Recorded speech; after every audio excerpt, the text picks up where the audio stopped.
In this camera tutorial, I am going to show you how you set up your camera so you can start using it as fast as possible. Hey, it's Tiggi Habanero. It's right back at you. Hey, if you're new here, I am really happy to meet you. If you want tips and tutorials like this one, consider subscribing to my channel. I am going to walk you through step by step, menu item by menu item, what you need to do to get your camera set up as quickly as possible and without you reading this. Because I get it, you'll read it eventually, right? Do stick around to the end of the video. I have a bonus for you. I'm going to show you how to take care of your lenses and your camera. On my camera, there are 139 menu items, at least that many.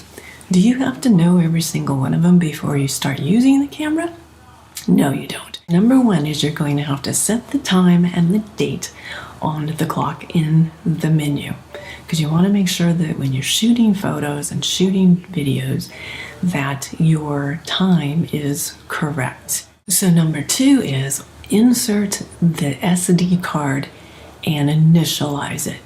Just so you know, in case you don't know, SD stands for Secure Digital. So you're going to have to initialize that card first, so then when you start shooting videos, it will be able to accept the data that your camera is feeding to it. Number three is, if you're going rogue, which is kind of my silly way of saying without a tripod, then you're going to have to attach a strap. If you don't have a different strap than the one that came with the camera, then go ahead and use that one, because there's a saying, if you don't use a strap with your camera, it's not if you're going to drop your camera, it's just a matter of when. I like to use the Peak Design strap because it has these easy on and off tabs that stay right on the side of the camera. So number four is you want to get a lens on your camera. This one is just a very, what's considered a basic lens that came with the kit when I bought the camera. There's a dot on your lens, there's a dot on the camera, line those up. And if you don't line them up properly, you're going to get a message from your kind of perturbed camera that lets you know that it's not locked into place. Actually, that's a good thing, because if your lens isn't locked in, it can fall off the camera, and because your lens is glass, it's going to break. Well, number five is called a diopter adjustment. If your camera has one of these, make sure you use it. What it really means is you can use the viewfinder, in my case, without wearing my glasses. The diopter adjustment is right on the left side of the viewfinder. It's a little dial on my Lumix G7. Super helpful if you don't want to wear your glasses when you're shooting.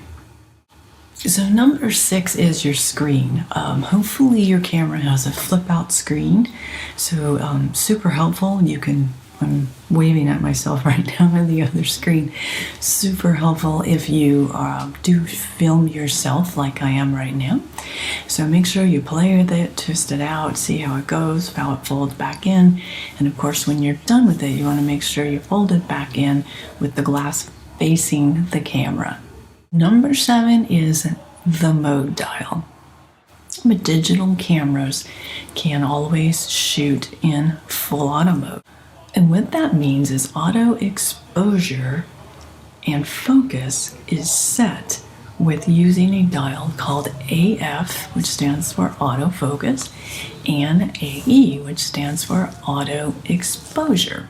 With full auto mode, you simply point and shoot. So you let the camera do its thing, and well, that's why you have it on full auto mode, right? So number eight is aspect ratio. So you want to choose this based on the type of format that you're looking for. I shoot mainly video, so I use the 16:9 setting, which is also good for photos, and it's good for, of course, social media.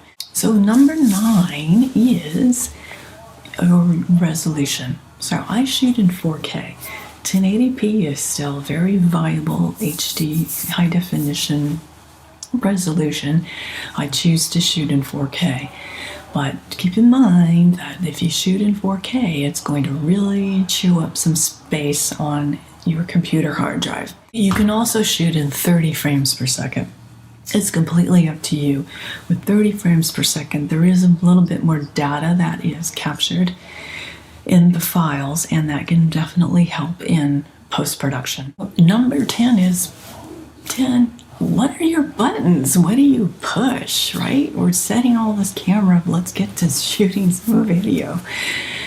This is what you push. In mine, the G7, Lumix G7, their record button is towards the front. It has the little red dot on it, but then just in front of that is the actual shutter button if you're going to be shooting videos. So that is where the magic starts. Here's some bonus tips. So when you're done with the camera, you're going to put it away. You need to push the button. My Lumix G7 has a button on the face of the camera. I'm pointing at the camera right now. In order to get the lens off, I push that button and I turn the lens this way.